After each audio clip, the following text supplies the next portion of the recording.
Sammy Davis has a gorgeous home. I went out and visited him. The landscaping, the shrubbery and the trees. See, I come from Philadelphia, and I lived in row houses. We never saw that, shrubbery and trees. So if ever, the good Lord willing, I ever become a star and I move to California, I'm going to get a home with lots of trees, because I realize now that a house without a tree ain't fit for a dog. In his last days, Joey Bishop finally revealed the dark truth about the Rat Pack. He was their main comedian, but behind the scenes, something was very wrong. Frank Sinatra's betrayal, the $1 million offers he turned down, and the shocking reason he was erased from Hollywood history. This is the story America's favorite comedy group tried to hide. Joey Bishop was born Joseph Abraham Gottlieb on February 3, 1918, in the Bronx, New York. He was the youngest of 5 children in a Jewish immigrant family. His father, Jacob, worked as a bicycle repairman. His mother, Anna, took care of the home. Life was simple but tough. When Joey was 3 months old, his family moved to South Philadelphia. That city became the backdrop for his childhood and shaped the person he would become. South Philly was full of life. The streets were loud, the neighborhoods were tight-knit, and everyone seemed to have a story. Joey grew up surrounded by Italian and Jewish communities, where humor was a way of life. People teased each other, exaggerated their struggles, and turned everyday problems into jokes. He absorbed it all. Even as a kid, he had a natural gift for making people laugh. He started with small things. He imitated famous actors like Edward G. Robinson and Jimmy Durante. He learned tap dance and picked up instruments like the mandolin and banjo. Performing came easily to him, but school did not. He struggled to keep up in class, and by the time he was 18, he decided to drop out. His family needed money, and he had to work. His father's bicycle repair shop barely kept them afloat. Joey took on different jobs to help out, but his mind was always on something bigger. He saw how laughter could bring people together. He made his classmates laugh by mimicking teachers. He watched people in his neighborhood and turned their quirks into jokes. Without realizing it, he was building the foundation for a career in comedy. Even with financial struggles, humor never left his home. His family encouraged his creativity. They saw how easily he could command attention. He wasn't loud or over the top. His humor was subtle, almost effortless. He had a way of delivering a joke with a straight face, making it even funnier. That style would later set him apart in the entertainment world. Joey wanted to take comedy seriously, but getting started wasn't easy. He entered amateur contests, looking for any chance to perform. In 1936, he won $3 in a local competition for imitating radio comics.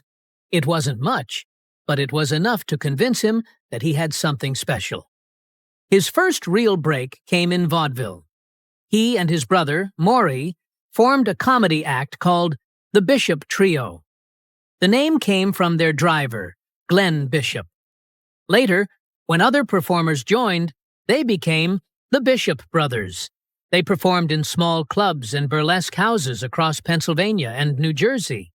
These were tough places to perform. The crowds were rowdy. The pay was low.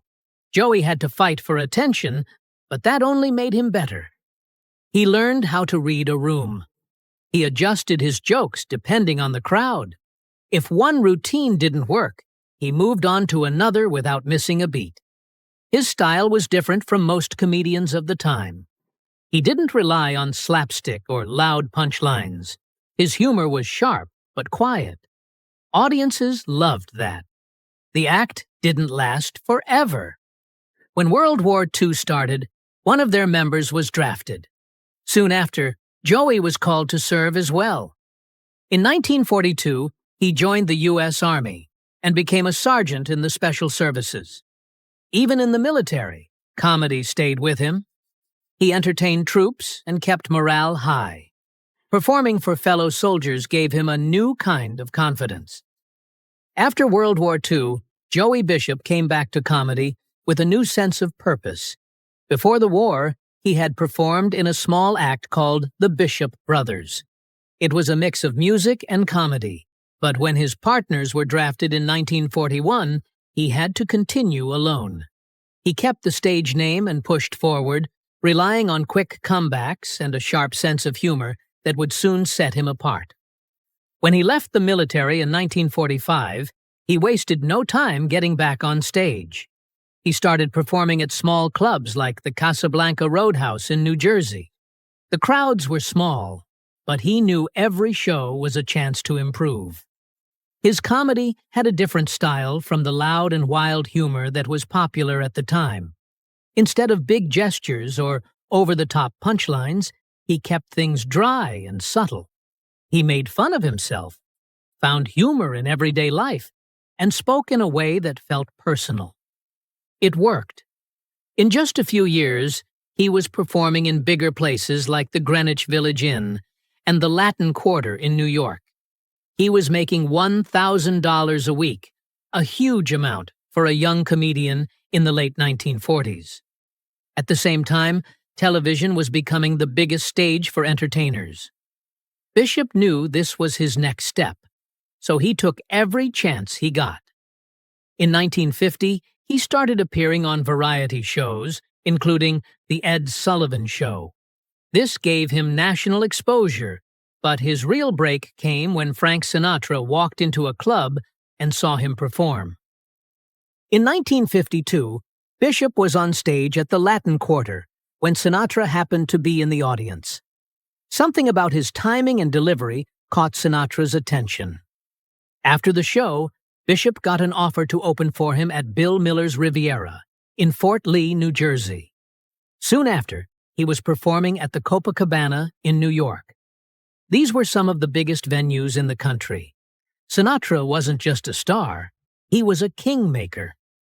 If he liked you, doors opened. And for Bishop, they did. People started calling him Sinatra's comic, but he wasn't just riding on Sinatra's fame.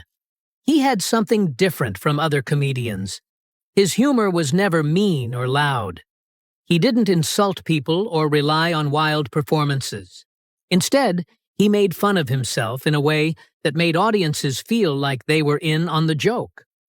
One of his best tricks was how he spoke to the crowd. He called them folks, which made everything feel personal. He didn't just tell jokes, he shared stories. He talked about his childhood, always making it sound funnier than it probably was. One of his favorite lines was about how his family had been so poor that he had to use his cousin as a sled in the winter. It was simple, but it worked. People laughed because they saw something real in it. Bishop's ability to connect with an audience made him stand out in a time when comedy was full of big personalities. While others shouted or played wild characters, he stayed calm and confident. His career was only getting started, but he was already proving that he didn't need to be the loudest voice in the room to get the biggest laughs. Joey Bishop was the quiet force behind the Rat Pack. While Frank Sinatra, Dean Martin, and Sammy Davis Jr. grabbed the spotlight, Bishop worked behind the scenes, shaping their humor and keeping the act sharp. He was the group's comedian, the one who balanced their larger-than-life personalities with dry, effortless wit. They called him the Frown Prince because of his serious expression. But his comedy was what made their performances unforgettable. His journey into the Rat Pack started in the early 1950s. Sinatra saw him perform at the Latin Quarter in Manhattan and was immediately impressed. Bishop had a way of delivering jokes that felt natural, never forced. Sinatra liked that. He made Bishop his opening act, a move that changed Bishop's career forever. Before long, Bishop was a regular in Sinatra's world, performing in front of sold-out crowds and sharing the stage with Hollywood's biggest stars. By 1960, the Rat Pack was at its peak. They weren't just a group of entertainers. They were a cultural phenomenon. Their late-night shows at the Sands Hotel in Las Vegas were legendary. Audiences packed the showroom, eager to see the mix of music, comedy, and unpredictable antics. What most people didn't know was that Bishop wrote much of the material. He crafted the jokes and banter that made the shows feel spontaneous. He had a talent for playing off each member's personality, making it seem like everything happened in the moment. But behind the scenes, he made sure it all ran smoothly. Despite his role in shaping the group's humor, Bishop often stayed in the background. Sinatra and Martin were the stars, the ones people came to see. Bishop didn't seem to mind. He was the steady presence, the one who kept things from going completely off the rails. When the jokes got too wild, or the show started to lose focus, Bishop brought it back with a perfectly timed one-liner. His comedy gave the group structure, something that was easy to overlook but impossible to replace. His work with the Rat Pack went beyond the stage. He appeared in films like Ocean's 11 and Sergeant's 3, where his comedic timing added to the group's chemistry. But one of the biggest moments of his career came in 1961 when he hosted John F. Kennedy's inaugural gala. The Rat Pack had been strong supporters of Kennedy's campaign, and this event was a reflection of their influence. It wasn't just a performance, it was a moment in history. Bishop had the job of keeping the night moving, blending humor with the elegance of the occasion. He handled it flawlessly. When the Kennedys arrived, he looked at them and said, "I told you I'd get you a good seat." The crowd loved it. It was a small moment, but it showed why Bishop was so important. He could stand in front of the most powerful people in the country and make them laugh without trying too hard. Joey Bishop was riding high with the Rat Pack, but behind the scenes, trouble was brewing. His relationship with Frank Sinatra, once strong, started to fall apart in the early 1960s. The breaking point came when Sinatra asked Bishop to fill in for him at the Cal Neva Lodge, a resort Sinatra partly owned. Sinatra expected loyalty. He thought Bishop would jump at the chance. But instead of accepting, Bishop handed over a list of demands.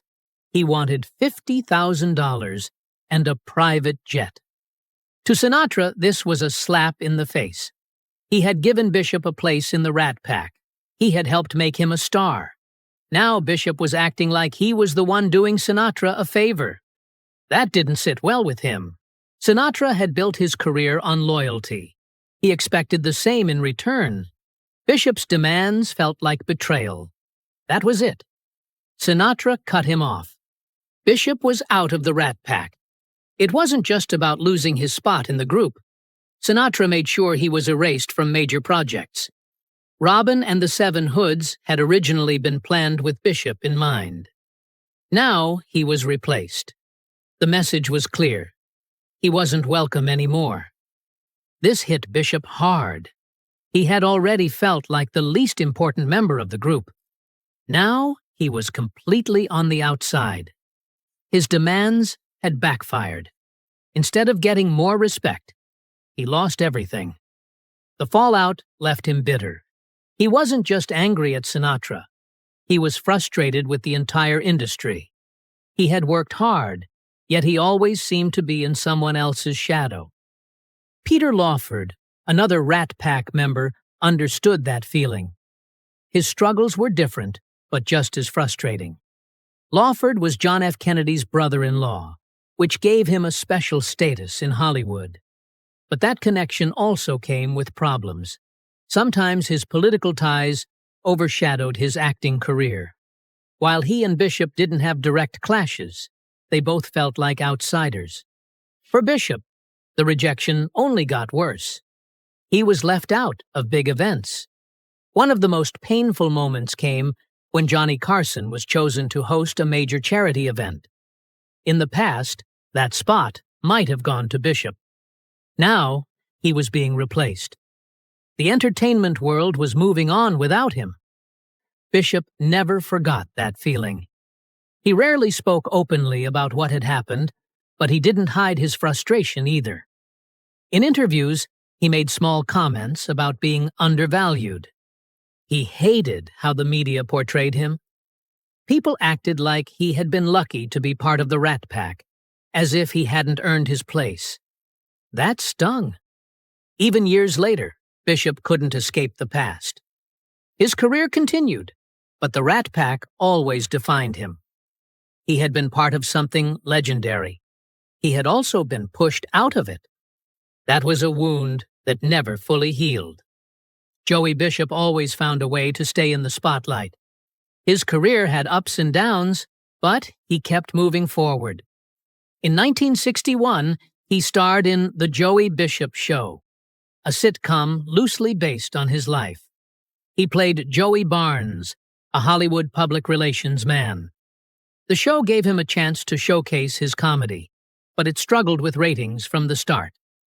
The first season aired in black and white on NBC. A year later, the network switched it to color, which helped grab some attention. It was one of the first color sitcoms produced by Sheldon Leonard and Danny Thomas, two of the biggest names in television at the time. The show had a strong cast, with Abby Dalton as Joey's wife and Corbett Monica as his best friend. Guest stars like Andy Williams and Jimmy Durante added extra appeal, but the show never became a breakout hit. In 1964, NBC canceled it. CBS picked it up, but they made a risky decision. They brought the show back in black and white.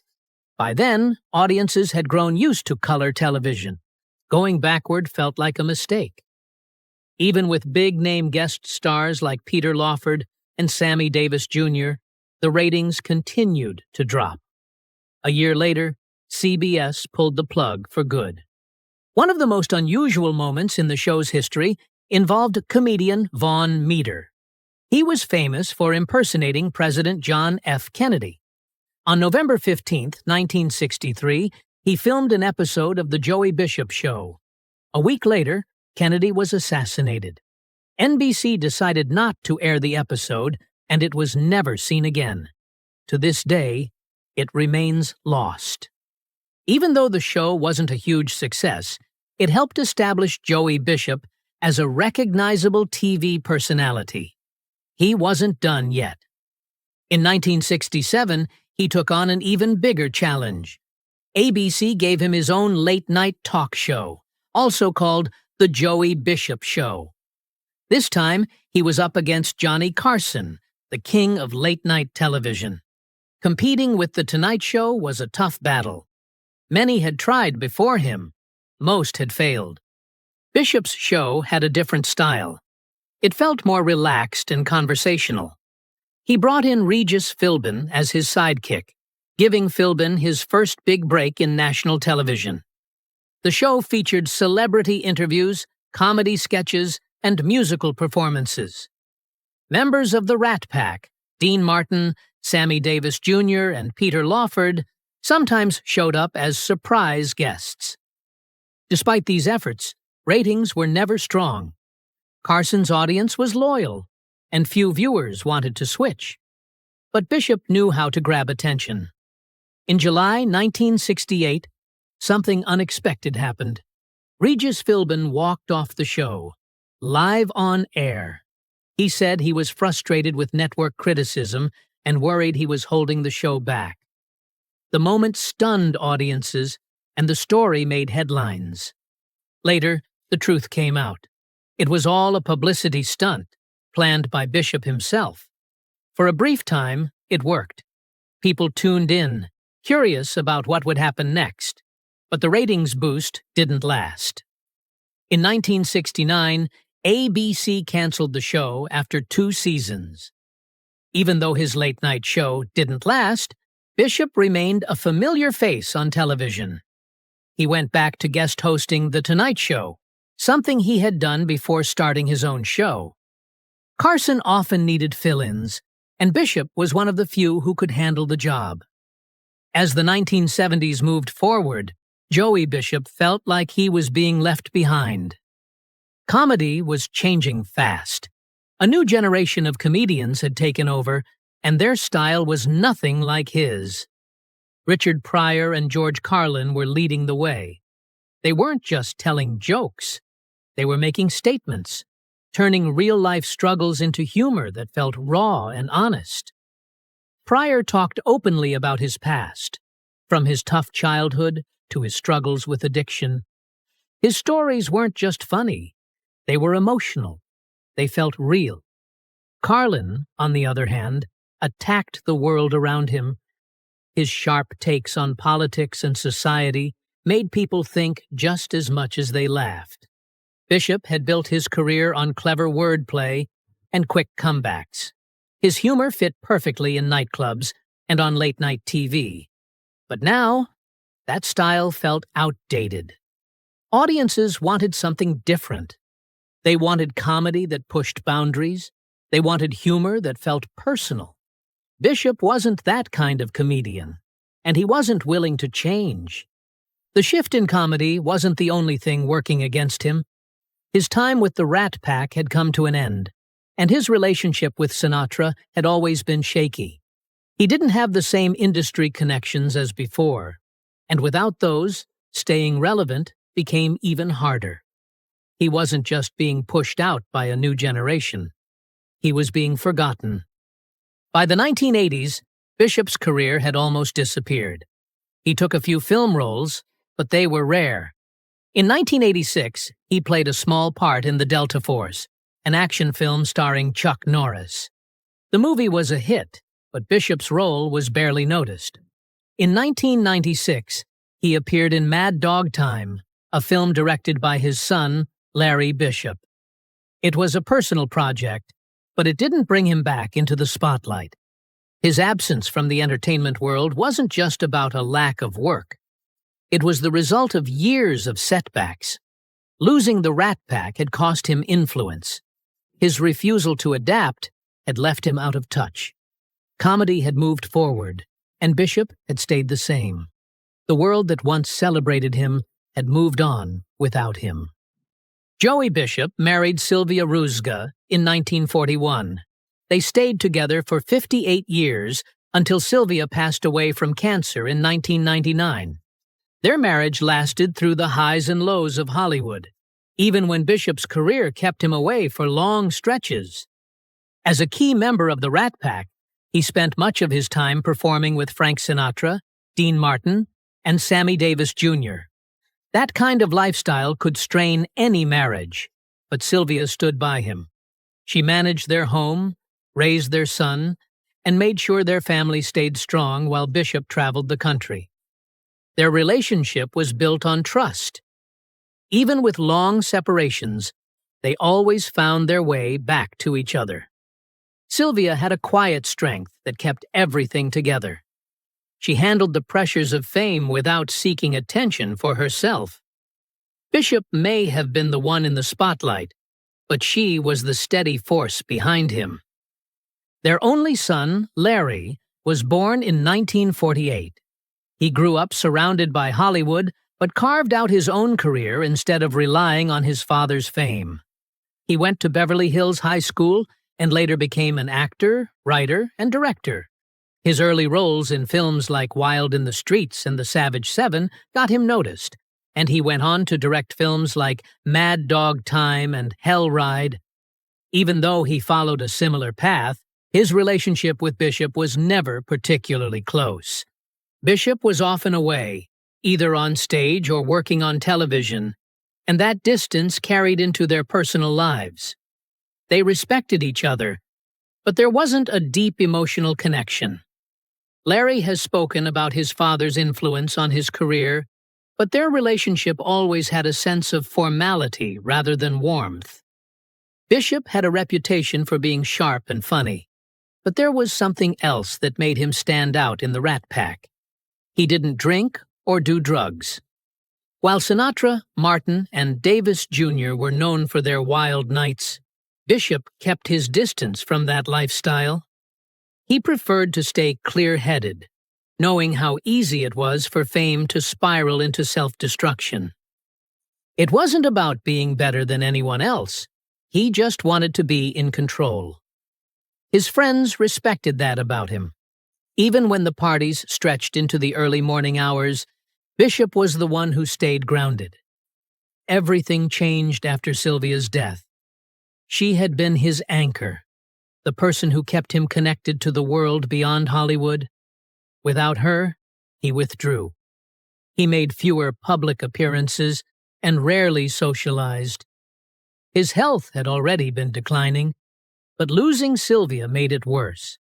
His home in Newport Beach became his retreat, a quiet place far from the excitement of his past. That home had its own story. In the late 1970s, Bishop and Sylvia had been sailing back from Mexico when they ran into a brutal storm. Winds hit 60 knots, and waves towered over them at 16 feet.